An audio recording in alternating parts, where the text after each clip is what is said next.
We're going to have that conversation we promised you at the top of the program. So this young lady is an international award-winning performing artist. She's a global Indian ambassador of arts and empowerment. She's certified life and business coach, a serial entrepreneur, philanthropist, wife, mother, and she has been the lead singer of the band Superstones since 1999, where she is known as Princess Anisa.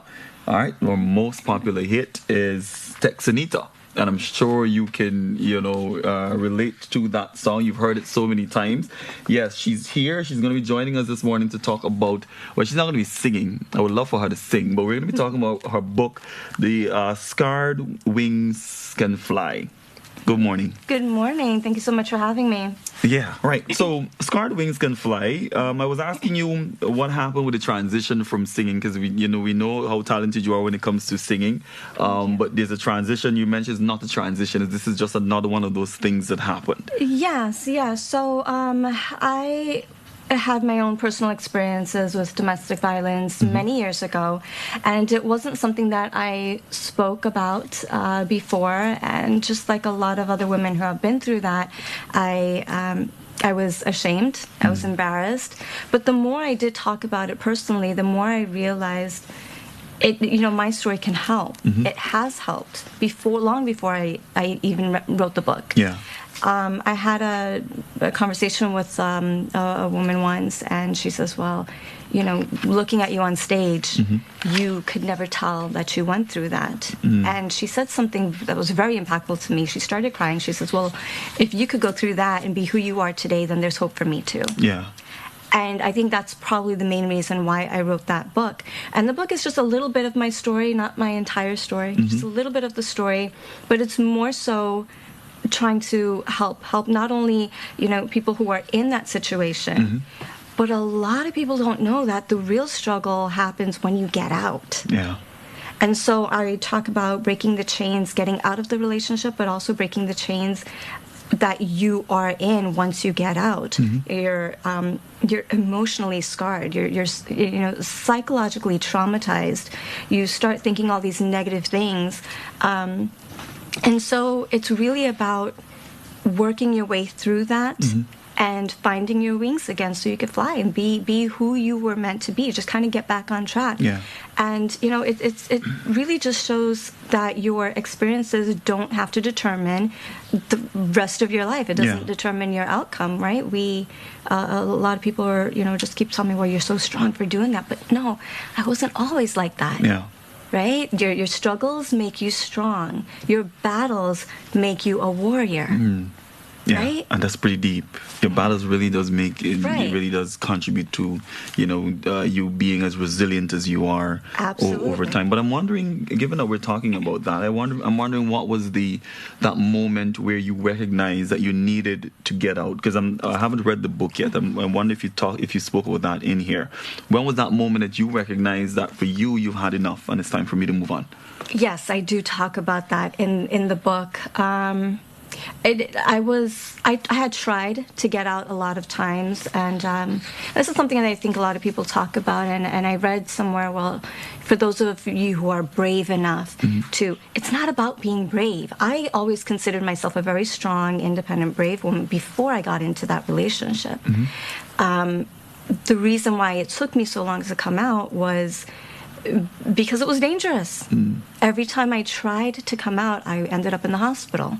Wow. And it was one of those things where I was brave enough to do it, but did I want to die yet? Right?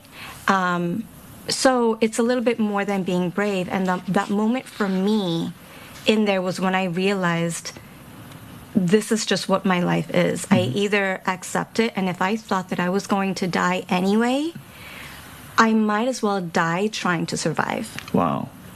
That was that moment for me, where I have nothing else to lose at this point. This is what's going to happen. If I stay, I will eventually die right here at the hands of this man. So if I'm going to die anyway, might as well try. And not everyone's story is the same. Yeah.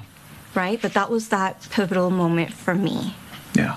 Yeah. You mentioned that it's you recognize that the real work starts after getting out, and I'm wondering what you meant by that.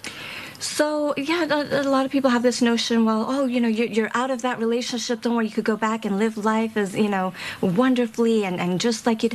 It's not. When I came out, I was in that relationship. We're stuck in there for about 5 years, and it was something where I hated myself, actually, to put it very bluntly. I hated myself for allowing myself to be in a relationship like that. Allowed myself to become what I thought was weak. I called myself all sorts of names. I called myself stupid. You're stupid, you're weak, and all these things. And I was ashamed of those feelings too. I even found myself missing him, and I didn't understand that. How would you miss an awful person like that? And then I got upset at myself for that. And, it wasn't until years later working through this, I realized it's not that I miss, it's just that I didn't know what else to do. He was all I had. He made sure that I was absolutely dependent on him. So now I have to basically start from scratch. So it wasn't that I missed him. I thought I missed him. And all of these are things that they're emotions that we go through coming out of a traumatic experience. It really, honestly, it is PTSD. Yeah. And we don't realize that, right? And so it's a lot of people end up going back into that relationship because of those feelings, because they feel like this is all they can do. A lot of times you feel like, well, this is what I deserve. I don't deserve better. Which other good, decent man is going to want me now? Those are all thoughts that go through your head, and so that's where the real challenge is. Yeah. Because now you're doing that on your own, and it's a tough road. Yeah. I'm wondering, in terms of your motivation for telling your story, you have a little daughter. Was that the main reason or one of the reasons why you wanted your story to be told? And of course, getting out of a relationship like that, you mentioned obviously you're afraid for your life, but I'm wondering if your daughter was involved, or you didn't have your daughter at the end? No, I didn't have my daughter then. This was a relationship before I met my husband. Before I started dating my husband. Yeah. My motivation was a lot of it had to do with her. Now I know the red flags. Now I know the signs, things, and I go through that in the book. I call myself out a lot in that book, things that I should have done, things that I did wrong. And now I know those signs so that I can guide my daughter a little better. And hopefully she, knows the signs and doesn't get into a situation like that. And it's just the amount of people that I spoke to who have been in this situation. It happens way too much. Way too much. And I think especially in Guyana, I think I love the fact that we're having these conversations more often. Awareness makes a difference. I'll give you one example. When I was in that situation, his mother saw marks on my neck and asked me if he did that. And I said yes, and I thought she would help me get out. And I said, yeah, this is what he does, this, and this, and I really want to leave, and I've tried to, but I can't.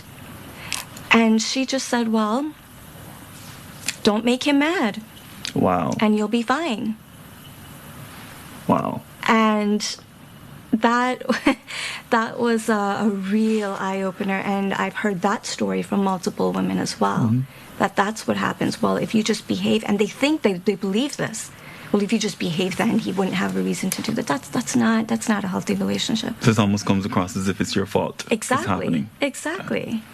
Right. So that's my thing. Is I want people and women to know, like, it's not your fault. Yeah. It's not your fault. It's not about being brave. It's about loving yourself enough to know that you deserve better.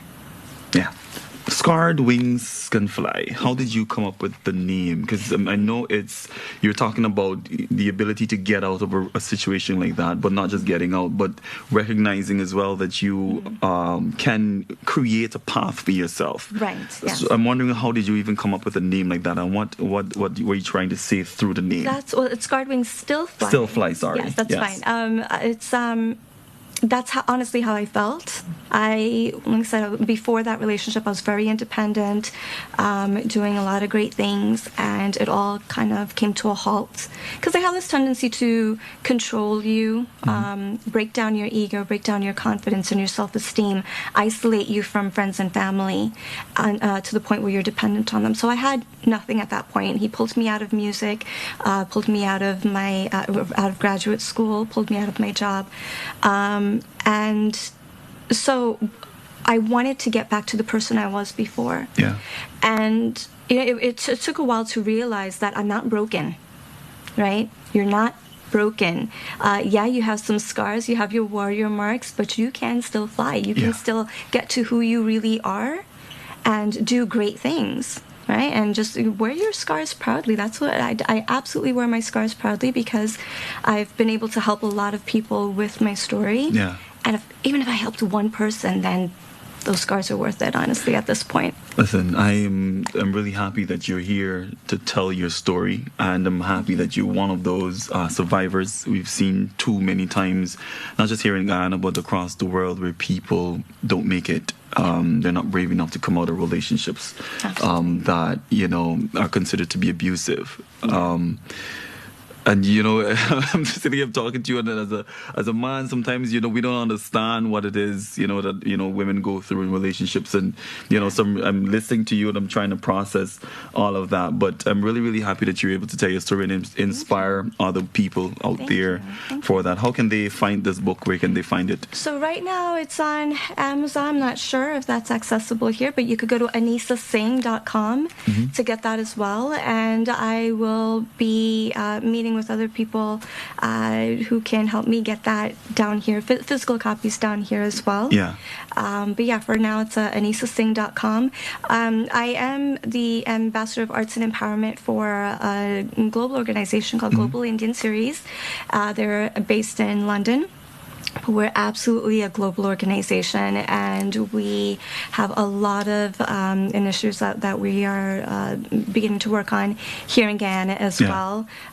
So we're hoping to meet with the Ministry of Human Services pretty soon to discuss some of those. Awesome. And also in the arts segment as well. Being a musician myself, I have a huge passion to help other artists. And the Global Indian Series, we recently started Global Indian Studios. Where we will be helping Guyanese artists really soon as well. But they have been a huge power bank pushing this initiative for me. So I really appreciate their help, and I'm so proud of being a part of that organization. Yeah. Listen, we're proud of what you've been able to accomplish as well, and wishing you the very best.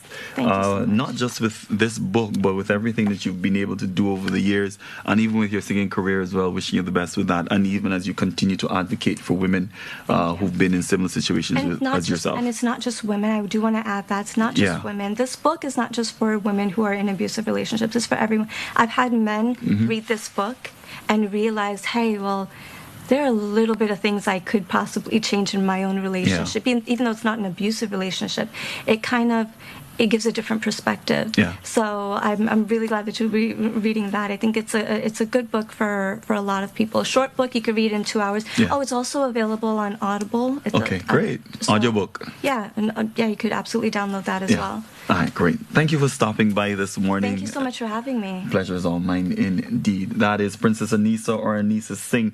Her book, Scarred Wings Still Fly. You can definitely get that. Just remind them where they can get it again before we head out. Absolutely. It's at anisasing.com, or if you go to Amazon, it's available as an audiobook on Audible, which you can get from the app as well.